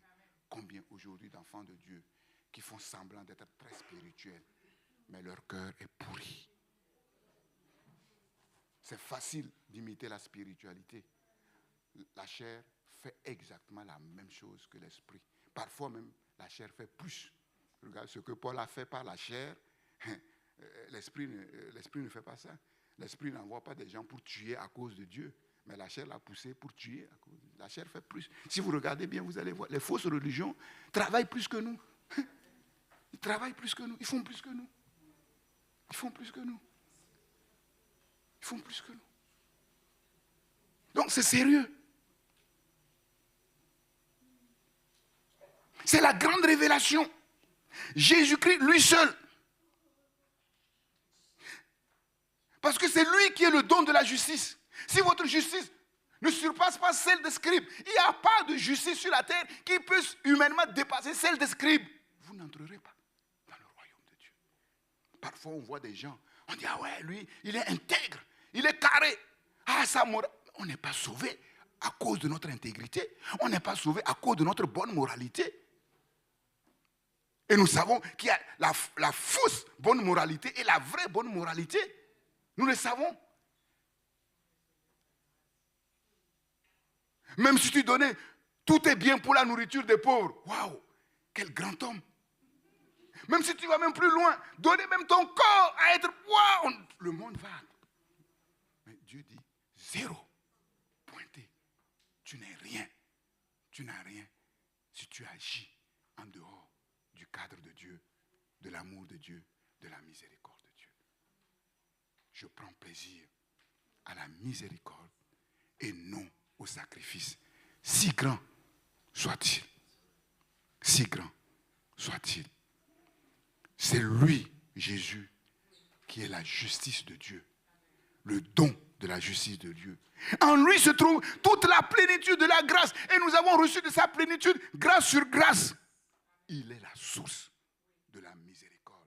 Homme, tes péchés sont pardonnés. Les pharisiens vont se lever. C'est un blasphémateur. Mais qui peut pardonner les péchés? Sinon Dieu lui seul. Afin que vous compreniez que j'ai le pouvoir de pardonner les péchés sur la terre, je te l'ordonne, lève-toi. Il est la source de la miséricorde. Il est la source de la miséricorde. Et ce qui fait la différence, c'est ce qui se passe dans le cœur, à l'écoute de la parole de Dieu. Ce qui va faire la différence entre vous, ce qui va faire la différence entre nous, ce qui va faire la différence qu'entre nous, certains vont parvenir à régner et d'autres ne vont pas parvenir, ne parviendront jamais à régner, dépendra de ce que vous faites de la parole, de la vérité qui vous est enseignée. De l'attention que vous portez. La Bible nous a dit clairement, parce que Saül n'a pas porté toute l'attention à la parole de Dieu. Il a reculé en arrière. Il a enlevé sa main de la main de Dieu. Et nous comprenons ce que Samuel va dire, cette parole que Samuel va dire, qui est très fondamentale. Et malheureusement qu'on interprète mal 1 Samuel chapitre 16. Qu'est-ce qu'il va dire?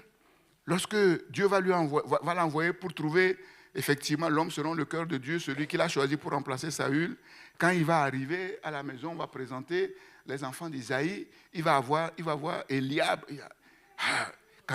Lorsqu'il est entré, il se dit en voyant Eliab, certainement, loin de l'Éternel et ici devant lui. Pourquoi? Parce que Eliab était grand, il était costaud.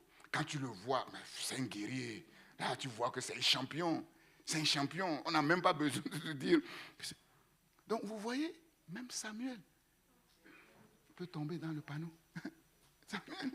Samuel, l'homme qui ne laisse tomber à terre aucune, il est tombé dans le panneau.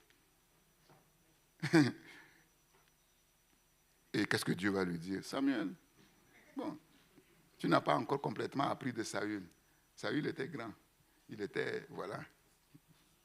Ne prends point garde à son apparence et à la hauteur de sa taille, car je l'ai rejeté.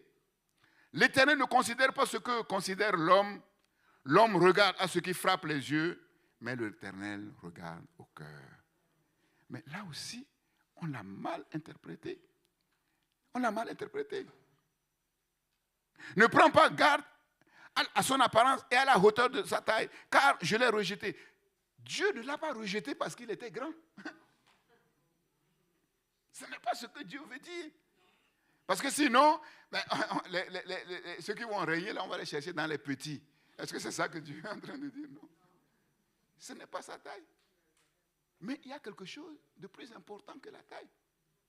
Bon, entre nous, si le cœur est bon et pour être un guerrier, un champion, et qu'on a la bonne morphologie, ce n'est qu'un avantage. Sinon, il faut que Dieu agisse comme il a fait chez Messie pour autre chose. On met des hormones et tout ça. Là, voilà. C'est ça. Ce n'est pas ce que Dieu veut dire. Ce n'est pas ce que Dieu a dit. Et les gens disent, ouais, bon, l'apparence. Est-ce que Dieu est en train de dire que l'apparence, ce n'est pas bien? Non. Est-ce que Dieu est en train de nous dire de nous négliger? Non, pas du tout. Jésus sur la terre ne se négligeait pas. Ce n'est pas ce que Dieu dit. Dieu dit simplement que l'apparence a sa place. Mais il y a quelque chose de plus important que l'apparence. Et il y a quelque chose de plus important que l'apparence. Mais entre nous, et là on le voit, l'homme ne peut juger que sur l'apparence. La preuve, Samuel lui-même, il est tombé dans le piège. Donc nous comprenons que nous devons faire attention sur notre apparence. Ah oui? Parce que vous allez témoigner.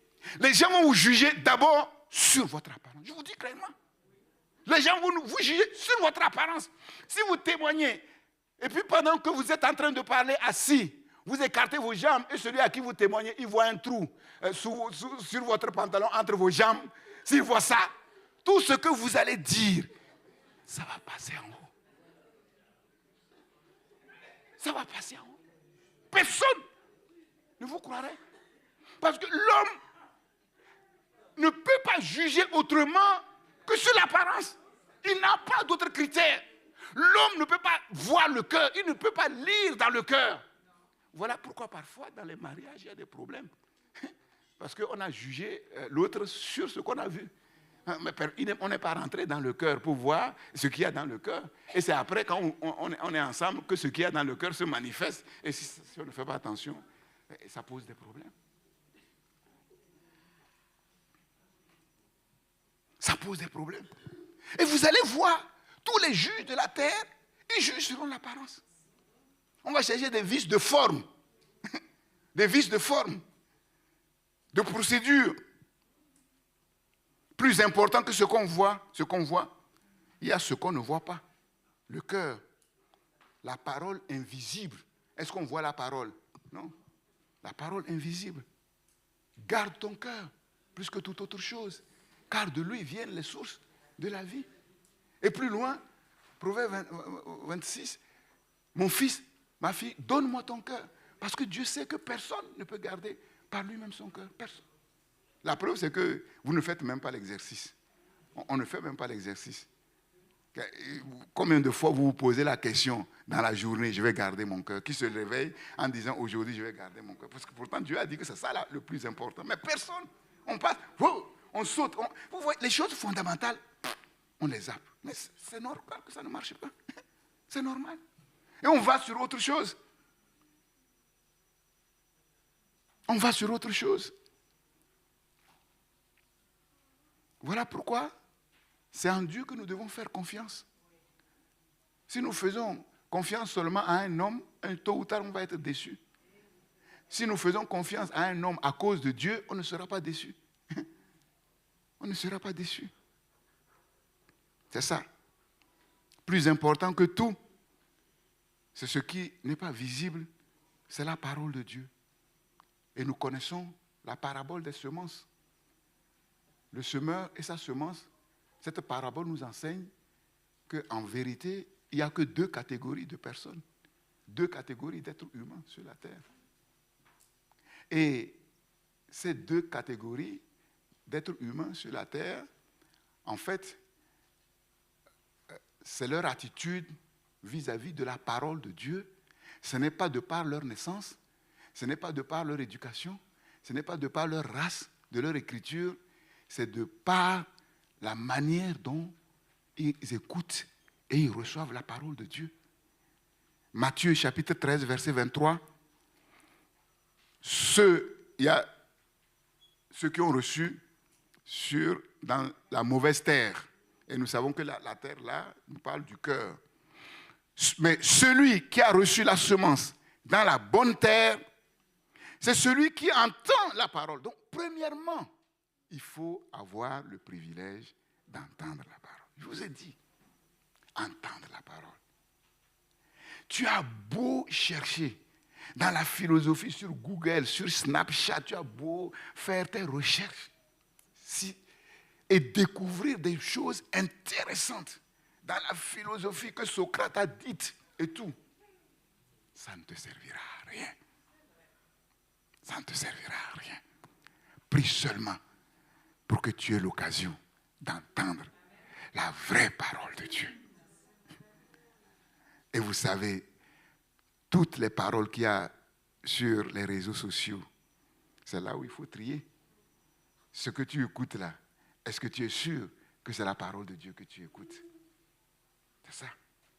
Ça peut avoir l'apparence de bien. De bien. De bien. C'est celui qui entend la parole et la comprend. Et la comprend. Il porte du fruit 100, 60, 30. Donc, c'est notre attitude vis-à-vis de la parole qui fait la différence. Ce n'est pas une question de nature. Ce n'est pas une question d'abord de faire ceci ou de faire cela.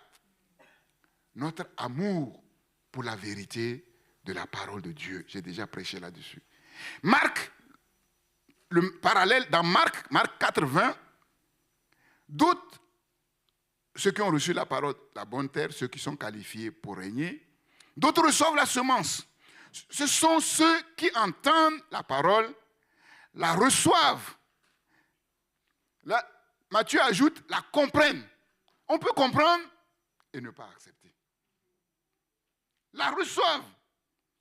C'est-à-dire l'acceptent. La reçoivent pour la garder dans leur cœur. Ils portent du fruit 30, 60 et 100. Le troisième parallèle, Luc 8. Ce qui est tombé dans la bonne terre, ce sont ceux qui, ayant entendu, donc tous partent du même postulat. D'abord, ayant entendu la parole, avec un cœur honnête et bon. Certaines versions disent sincère. Sincère. La retiennent et portent beaucoup de fruits avec persévérance. Ça ne se fait pas comme ça. Et Quen lui dit, enfin, la semence tombée dans la bonne terre désigne ceux qui, après avoir écouté la parole, avec un esprit ouvert, Il y en a qui écoutent la parole, ils ont déjà leurs œillères, leurs préjugés. Ils sont déjà bourrés de préjugés. Il y en a qui viennent s'asseoir pour trouver la petite bête pour contrecarrer, comme les pharisiens. Ils viennent pour trouver la petite bête pour contrecarrer. Ils écoutaient Jésus pour retirer la petite bête pour contrecarrer. Après avoir écouté la parole, avec un esprit ouvert, s'en pénètrent et la retiennent dans un cœur honnête et bien disposé. Ils persévèrent et portent ainsi du fruit. La place que Dieu a réellement dans notre cœur et l'attention que nous portons à la parole de Dieu, c'est ça qui nous qualifie pour pouvoir régner dans la vie, pour dominer et pour devenir comme David, une source, une ressource de la part de Dieu pour ceux qui nous écoutent. Oui, Jésus-Christ et Jésus-Christ lui seul. On peut tout oublier, mais si on n'oublie pas cela, Dieu agira dans nos vies. On peut ne rien comprendre, mais si on comprend juste, tu vois, cette petite phrase, ce n'est pas des discours, ce n'est pas beaucoup de choses pour dire, moi je n'ai pas de mémoire. En partant d'ici, chacun peut retenir, même les plus petits, Jésus-Christ et Jésus-Christ seul. Jésus-Christ et Jésus-Christ seul. On peut ne rien comprendre de tout, mais si on comprend ça, c'est fini. Notre vie est qualifiée. Notre vie est armée pour faire face à toutes les adversités et pour démontrer sur la terre, remplie de problèmes, d'épreuves, de méchanceté, que Dieu est Dieu et qu'il n'y a qu'un seul Dieu qui est capable de faire régner, celui qui l'écoute, celui qui est bien intentionné et que celui qui se laisse conduire par sa parole. Que le nom du Seigneur soit béni. Donc le dimanche prochain, nous allons conclure, comme je l'ai dit, on va voir le secret de la grandeur de David dans un court passage dans la Bible. Bon, si quelqu'un trouve ce court passage-là, 1000. Moi, j'ai dit 1000. Et la place centrale de la miséricorde de Dieu au travers de la vie d'un homme dans la parole de Dieu. Si quelqu'un trouve cet homme-là, ça c'est 10 000. Vous voulez être riche, non? Bon, maintenant, vous avez l'occasion d'être riche. Seulement, vous n'avez pas confiance en moi. Voilà. Vous n'avez pas Si c'était Bill Gates qui était en train de parler, là, les gens allaient prendre la décision de jeûner et prier. De rentrer même dans la maison en jeûne et prière. Le secret de la grandeur de David et la place centrale de la miséricorde. De la miséricorde de Dieu. C'est ça. Les artistes, le groupe de louange, vous pouvez venir. Alléluia. Oui. Pendant que le groupe de louange, s'il vous plaît, silence. Silence, le culte n'est pas encore terminé. Oui, Marie-Antoinette.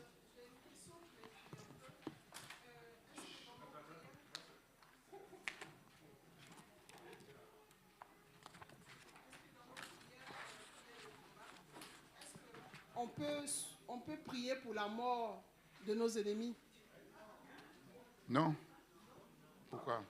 Puisque dans le Nouveau Testament, c'est vrai, on voyait ça souvent dans l'Ancien Testament. Dans l'Ancien Testament, Seigneur, détruis ceux qui veulent détruire la Côte d'Ivoire, Seigneur, voilà. Mais dans le Nouveau Testament, l'enseignement de Jésus, qu'est-ce qu'il a dit? Aimez vos ennemis. Aimez vos ennemis. Priez pour ceux qui vous persécutent. Voilà, ça ne sert à rien de les tuer, parce que Dieu les aime aussi. Si on est dans la miséricorde, tes ennemis ne sont pas moins bien que toi. Voilà. C'est ça. On n'est pas meilleur que nos ennemis. Oui. Oui, c'est ce que je dis. Dans l'Ancien Testament, il y a plusieurs textes dans l'Ancien Testament. Vous savez que l'Ancien Testament n'a pas toute la révélation. C'est pour ça que Jésus dit, vous avez entendu qu'il vous a été dit, Mais moi, je vous dis, voilà, donc il est venu éclairer l'Ancien Testament et montrer en fait ce que l'Ancien Testament voulait dire exactement, que les Juifs n'ont pas compris et qu'ils ont refusé de comprendre, et c'est ça qui les a amenés à tuer Jésus, en fait. Voilà. Quelle est la loi? Jésus a résumé les commandements en un seul. Voilà. Et donc la loi peut se résumer en un seul, c'est l'amour du Christ. Voilà, c'est l'amour du Christ. La miséricorde. L'amour du Christ, la miséricorde. Alléluia. Et c'est sur cette miséricorde que nous voulons nous appuyer pour crier à Dieu. Nous avons vu que la vie de David n'a pas été facile. Nous avons vu que Dieu n'a rien caché des bêtises que David a faites, parce que Dieu a permis que ces bêtises soient mises à la lumière pour que David puisse permettre à Dieu de le délivrer de toutes ces choses. Et dans toutes ces situations difficiles par lesquelles David est passé, Dieu était parfaitement au contrôle. Et Dieu a fait en sorte, parce que Dieu avait une place centrale dans le cœur de David, malgré les bêtises que David pouvait faire, et que David portait une attention particulière vis-à-vis de la parole. Vous allez voir, David, quand il s'agissait de sa relation avec son humain, il peut tuer, il peut faire, mais quand il s'agit de Dieu, il change complètement d'attitude. Il a complètement un autre comportement. Ouais, il a un autre comportement. Il est très sérieux avec Dieu, il est très sérieux avec la parole de Dieu. Mais comme il sait que sur la terre, les hommes sont méchants. Voilà. Et comme tu as dit dans l'Ancien Testament, il y avait cette part œil pour œil, dent pour dent. Il y avait cet enseignement qui était là. Voilà, ton ennemi, il faut l'abattre. Voilà. Et donc, lui, il se dit, voilà, c'est pour ça qu'il était prêt à aller régler les comptes à Nabal, parce que Nabal, il n'a pas été correct avec lui. Heureusement, sa femme l'a gardé, effectivement, de verser ce sang inutile.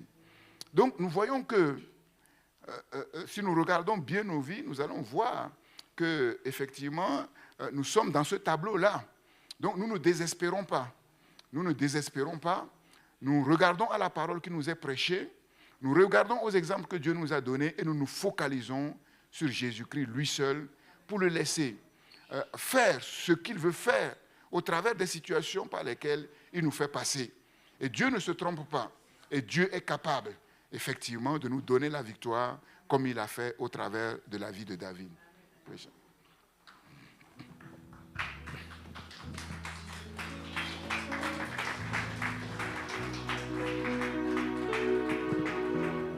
Nous allons nous lever, nous allons terminer par ce cantique, après quoi nous terminerons par la prière.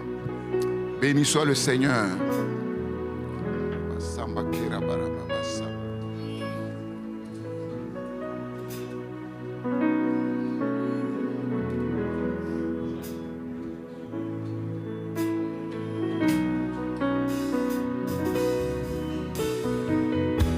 Émerveillé en ta présence. Oui, Seigneur. Rien ne t'est impossible. Oui, ta présence. Rien n'est impossible à notre Dieu. Émerveillé Alléluia. en ta présence. La présence de Dieu, notre bien le plus précieux.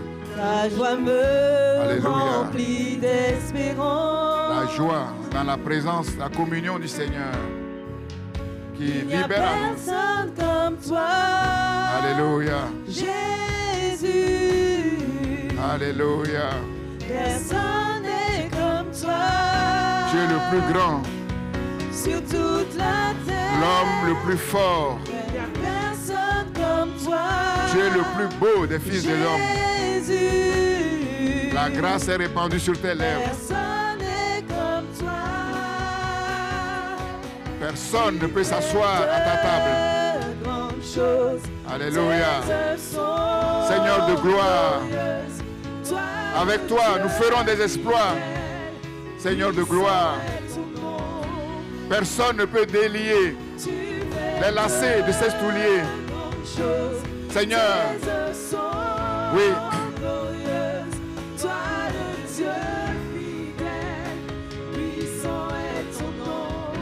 il faut que je diminue et que tu croisses en moi. moi. Alléluia. Sois loué. Oui, ta présence remplie de joie, de joie abondante devant ta face, des délices éternelles à ta droite. La douceur de ta communion, la joie de ta parole. Alléluia. Nous sommes pleins d'espérance à cause de ta parole, ta puissance à l'œuvre dans nos vies. Ton amour est réel, ton amour est vrai, ta miséricorde est insondable.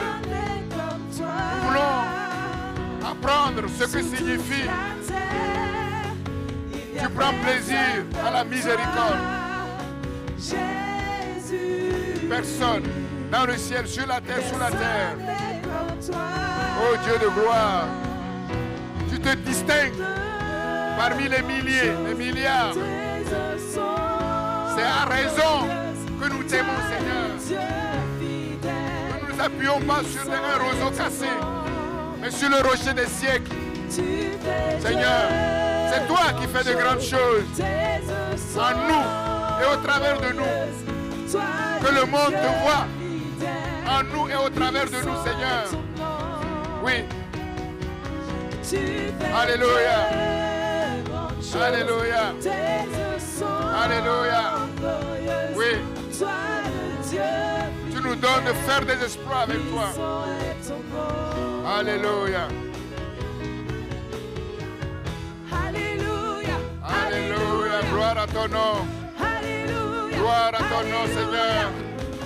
Gloire à ton nom, Seigneur. Sois loué. Sois élevé. Magnifié. Tu es couronné de gloire, de majesté, de royauté, de souveraineté. Alléluia. Sois loué, Seigneur. Sois loué, Seigneur. Sois loué. Sois loué. Sois loué. Sois loué. Alléluia. Alléluia. Alléluia. Puissant est ton nom. Puissant est ton nom. Puissant est ton nom. Puissant est ton nom. Glorieux est ton nom. Merveilleux est ton nom. Merveilleux est ton nom. Merveilleux est ton nom. Alléluia. Nous avons chanté que nul n'est comme lui. Nul n'est semblable à lui. Nul ne peut s'asseoir à sa table sinon celui qui l'invite. Nul ne peut se baisser et délier même la courroie de ses souliers. Oui, il fait de grandes choses. Et les grandes choses que nous voulons qu'il fasse dans nos vies et au travers de nos vies, c'est ce qu'il a fait en David. Malgré ses errements, malgré ses cavernes, malgré ses désobéissances, oui, il a réussi à accomplir en profondeur son œuvre en lui pour faire incarner dans son cœur à lui, son caractère, sa mentalité. Et nous le prions de faire les mêmes choses qu'il a faites en David, de les faire en nous, parce que David était un homme de la même nature que nous, qu'il fasse les mêmes choses en nous, afin de nous faire triompher de nous-mêmes, de nous faire triompher de nos situations, de nous faire triompher des circonstances et de tous nos ennemis, et de nous faire régner dans cette vie pour sa gloire et être une source abondante de provision. Oui, la provision surabondante de Dieu en faveur des pauvres sur la terre. Alléluia. Mon frère, ma soeur, élève ta voix vers celui qui peut tout, vers celui qui peut faire de grandes choses dans ta vie, celui qui peut faire de grandes choses au travers de ta vie, parce qu'il t'aime, parce qu'il t'a choisi, non pas parce que tu es meilleur que qui que ce soit, non pas parce que tu es bourré de talent. Il ne compte pas sur toi, il ne compte pas sur tes talents. Oui, mais il compte sur ce qui se passe dans ton cœur. Il compte sur la place que tu le laisses à lui dans son cœur, dans ton cœur, et l'attention que tu portes à sa parole. Tu n'as rien d'autre à faire. Et la parole de Dieu qui a créé toutes choses va te recréer intérieurement, va te refaçonner intérieurement par l'Esprit de Dieu, va te transformer, transfigurer de gloire en gloire, en son image. Oui, pour que tu règnes et que le monde voit que c'est Jésus qui règne au travers de ta vie. Oui, pour que toi-même, chaque jour, tu diminues et que lui, il croisse chaque jour en toi. Tant que nous sommes sur cette terre, nous portons quelque chose de fragile, de la terre qui est fragile. Et ce que nous portons, c'est le premier Adam. Mais avec l'œuvre de Christ, le premier Adam diminue de plus en plus. Et le nouvel Adam, oui, s'élève de plus en plus. Oui, comme Jean-Baptiste l'a dit, il faut que je diminue et que lui croisse. Seigneur, c'est toi qui me fais cette œuvre magistrale. Que le monde le voit et que toute la gloire, Seigneur, te soit rendue, Seigneur. Daigne abaisser ton regard sur ce lieu.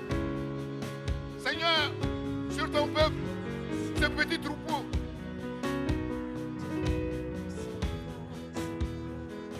Ce petit troupeau que tu aimes, que tu chéris, que tu as établi prophétiquement dans ce lieu, Seigneur. C'est pour quelque chose que tu l'as fait. C'est pour ta gloire que tu l'as fait. Et nous te prions, cette gloire pour laquelle tu nous as choisis, tu nous as établis. Seigneur, qu'elle fasse son œuvre au nom de Jésus-Christ. Et que nous portons cette gloire parmi les nations. Que les nations le voient et qu'ils témoignent que notre Dieu est le Dieu du ciel, de la terre, le Dieu qui contrôle toutes choses et qu'il voit au regard de nos faiblesses, oui, que c'est Dieu qui a fait toutes ces choses. Nous portons ce trésor dans des vases de terre fragiles afin que toute la gloire te soit rendue, Seigneur. Nous voulons nous laisser conduire par ton esprit, même dans des choses que nous ne comprenons pas. Oh Dieu, et parfois qui sont contradictoires. Oh Dieu, mais nos yeux sont fixés sur toi. Tu travailles au travers des mauvaises choses et tu travailles au travers des bonnes choses, Seigneur. David a été un modèle dans les mauvaises choses et il a été un modèle dans les bonnes choses, Seigneur. Tu nous enseignes au travers de l'obéissance et tu nous enseignes aussi au travers de la désobéissance. Tu nous enseignes au travers du succès, mais tu nous enseignes au travers des échecs, Seigneur. Que nous ayons un esprit ouvert, que nous n'ayons pas des œillères, que nous n'ayons pas des raisonnements figés à la manière des hommes, Seigneur. Nous ne cherchons pas la sanctification selon les hommes, mais la sanctification qui vient de toi et qui témoigne de notre faiblesse constante devant toi, Seigneur. Tant que nous serons sur cette terre, comme ton serviteur, nous dirons, nous n'avons pas encore atteint la perfection. Nous courons vers la perfection, Seigneur, oh Dieu. Oh Dieu, ce que nous te demandons, c'est de nous donner d'être irréprochables au regard de ta parole que nous comprenons, Seigneur, oh Dieu. Dieu de gloire, libère toutes ces destinées, Seigneur. Libère toutes ces vocations, Seigneur. Les destinées spéciales, particulières à Christ pour les nations, qu'elles soient libérées et toutes les autres destinées. Que ta gloire soit manifestée, Seigneur, oh Dieu, au nom de Jésus-Christ. Oui, envoie sur ton peuple, souffle sur ton peuple, le vent d'un renouveau spirituel qui amène dans nos cœurs, Seigneur, un renouveau spirituel, une ferveur spirituelle nouvelle, l'audace de la foi qui nous permet de te laisser faire des exploits au travers de nous, Seigneur, dans nos vies et au travers de nos vies, Seigneur. Cette foi qui nous permet d'arracher tout ce que tu nous as donné, d'arracher la guérison, d'arracher la délivrance, la restauration, oui, d'arracher toutes les bénédictions financières, économiques, matérielles, le travail, l'élévation, Seigneur, d'arracher le mariage, d'arracher l'enfantement, Seigneur. Oui, ta foi nous donne la force, oui, Seigneur, d'arracher toutes les âmes que tu nous as données dans les nations, qu'elles viennent de l'Est, de l'Ouest, du Nord, du Sud, du Centre, pour glorifier ton nom parmi les nations, Seigneur. Oui, d'arracher la pluie de la première, de l'arrière-saison, qui nous permet de porter beaucoup de fruits en abondance, Seigneur, oh Dieu, d'entrer dans ta présence de manière particulière, de telle manière que nous soyons qualifiés, équipés pour faire la différence sur la terre parmi les nations. Seigneur, c'est notre prière. C'est notre prière, Seigneur, que nous puissions partout où tu nous conduis enseigner cette grande vérité universelle. Oui, que notre Créateur nous a tous enfermés dans la désobéissance pour faire miséricorde à tous, de telle manière que personne ne peut être exclu de la grâce salvatrice surabondante de notre Seigneur. mais que tous, même les pires parmi nous, peuvent être sauvés. À toi la gloire, à toi la puissance, à toi l'honneur. Éternel notre Dieu, oui, fais une chose nouvelle, inouïe, qui témoigne que tu es Dieu et que le Dieu sur qui nous nous reposons, à qui nous avons fait confiance, c'est un Dieu qui ne trompe pas, c'est un Dieu qui ne peut pas mentir, c'est un Dieu qui ne peut pas abandonner.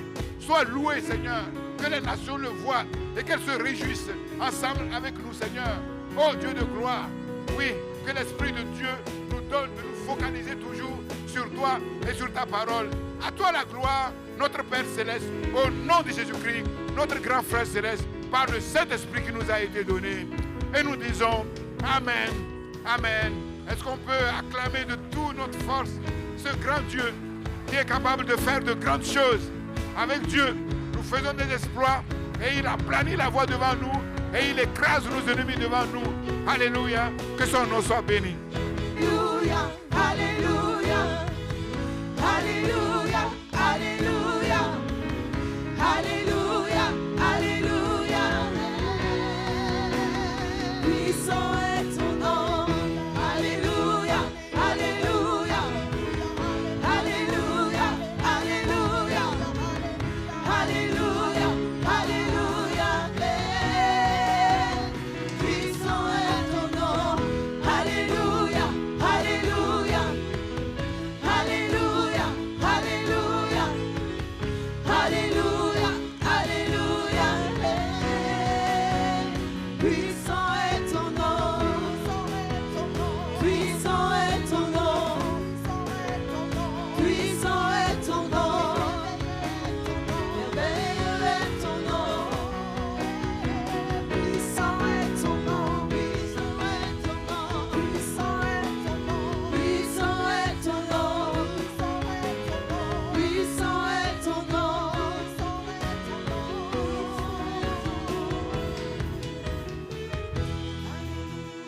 Alléluia, Alléluia, Alléluia, Alléluia, Alléluia.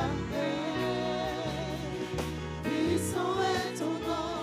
Alléluia, Alléluia, Alléluia, Alléluia, Alléluia, Alléluia. Notre culte en ligne est maintenant terminé.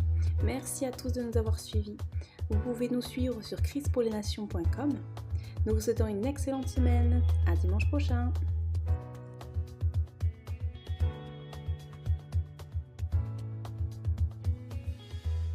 Notre